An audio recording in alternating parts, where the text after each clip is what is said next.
Hey, thank you so much for joining me. You know, today I want to talk to you about the story in the good book in Mark chapter 4. Now, specifically in verse 39, when Jesus came and he said, peace be still, and he calmed the storm.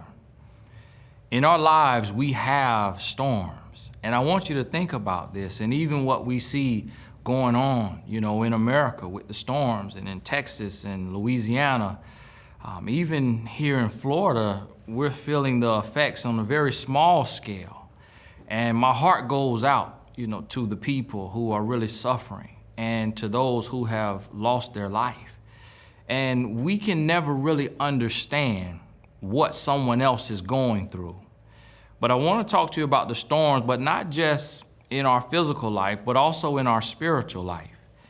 And think about this in a way that when you look at your life and you see what you're going through, and even looking back on what you've gone through, but also preparing for what you may be getting ready to go through.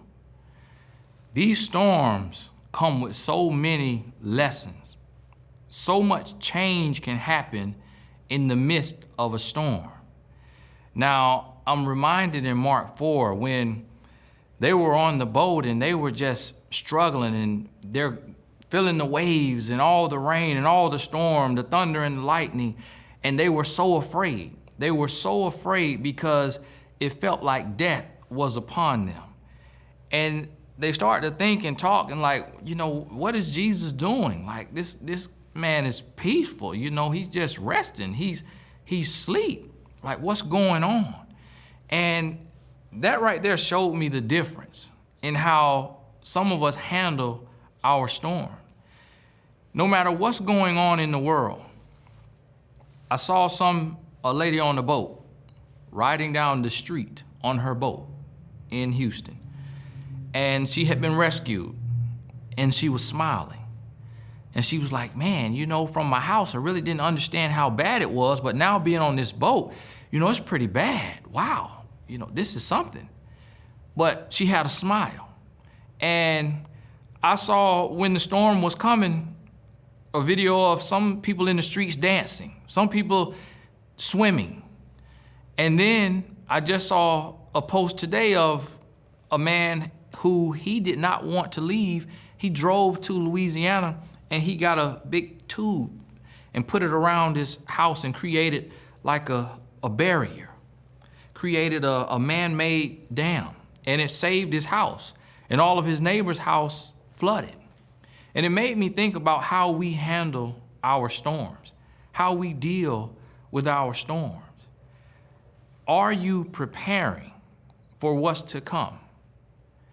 Are you doubting that anything will ever happen? And then when you get in the storm, how are you handling it? Are you allowing it to beat you up and to break you down, to destroy you, to tear you apart? Or are you still seeking some peace, some grace, some mercy? Do you still have an attitude of gratitude? I want you to think about your storm. And see, when I started to look at this and I saw, Jesus was resting and then they called him like, hey, what's going on? We got this storm, what can we do about it? And he got up and he said, peace be still. And the storm was calmed.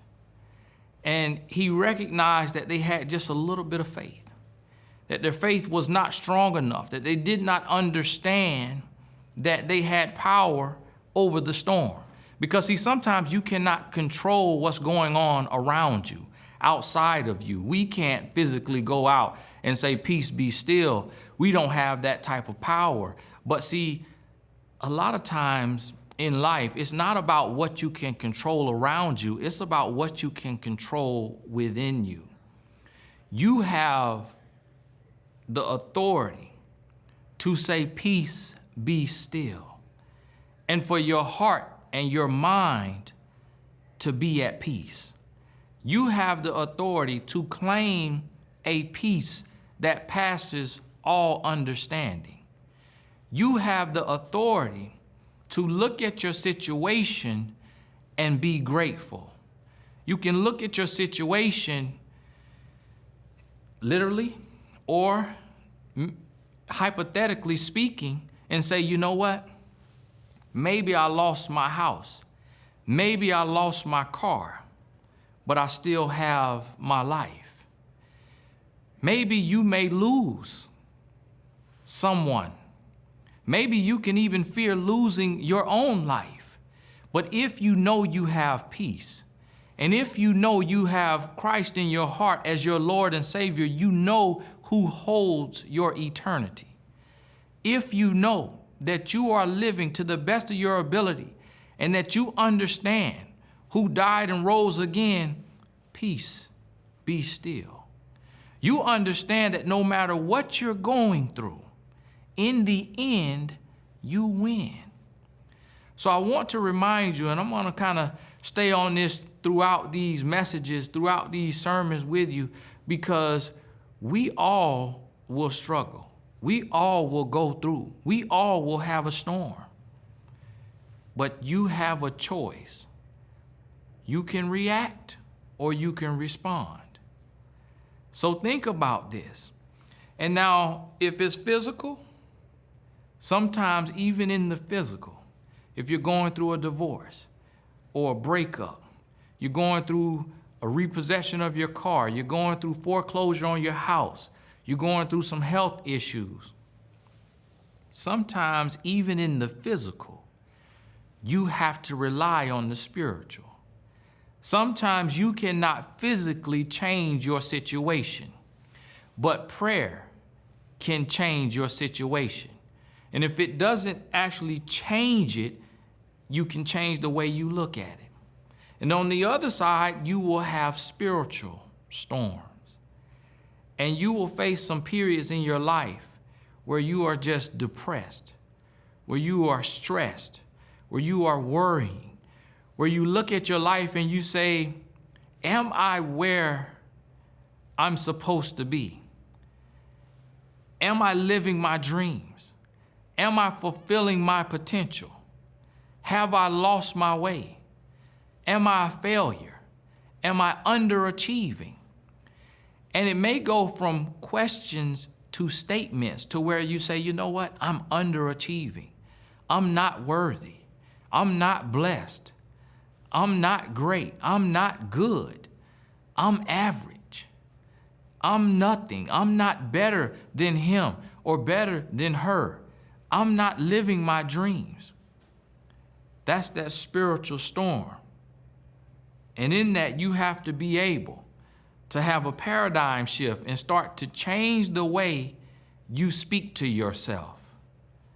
Peace, be still. Change the way you speak to the storm. You can let the storm scare you. You can let the storm rattle you.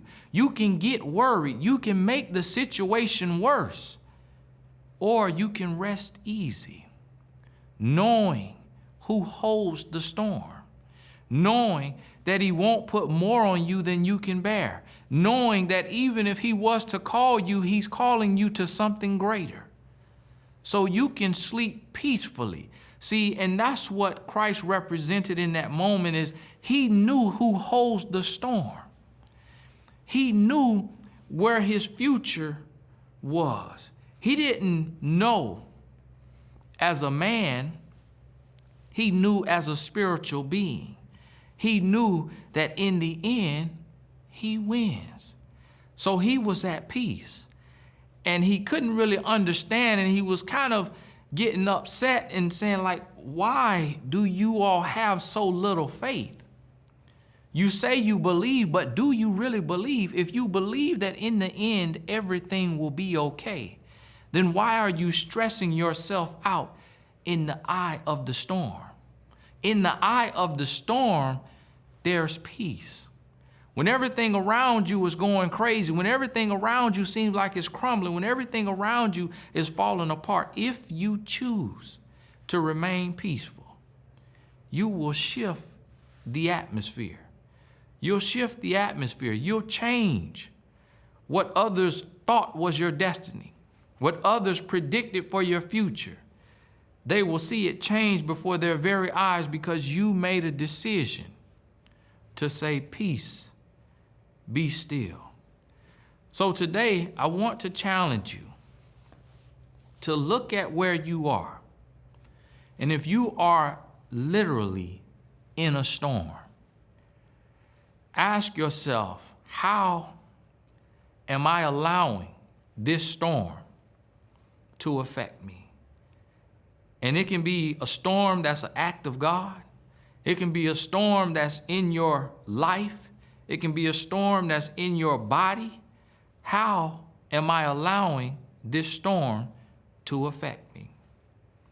If you are not in a storm, physically, mentally, or spiritually, ask yourself, how am I preparing for the storm to come? How am I preparing? Because each and every one of us will be tested. If Job was tested, you will be tested. If the most faithful are tested, you will be tested. So are you preparing? Are you driving to Louisiana to buy the dam to put around your house? Are you going to the grocery store to store up with the water and the canned goods? Are you preparing for your storm? And when the storm hits, if it changes your life, if it takes some lives around you, if it changes everything in your life, will you respond to the storm? Or will you react? Will you have your head down? Or will you look up and see the promise in the sky? See the rainbow shining bright and know that every storm comes for a reason. And sometimes in our life, spiritually, emotionally, physically, it may come to rent some things away. It may come to bring a new start. And it may be painful. And it may be hurtful. It may be hard to go through. But guess what? You become stronger in that process. You prove to yourself that you are resilient. You prove to yourself that you have something to live for. You put your purpose in perspective. And you start to realize that that pain just propelled you into living a life of purpose. While you were wasting time, while you were taking things for granted, the storm will change the way you look at life. Think on this. Sit on it, meditate, pray. Know where you are. Know where you are. And make a decision that you will look at your storm and say, peace, be still. Hey, I'm Tony Gaskins. Thank you so much for joining me. Make sure you hit the subscribe button so you'll be notified every Sunday. I plan to release another motivational message just to get you started on your week. So please lock in with me, hit the subscribe button, and I hope to see you again next week. God bless. We'll talk soon.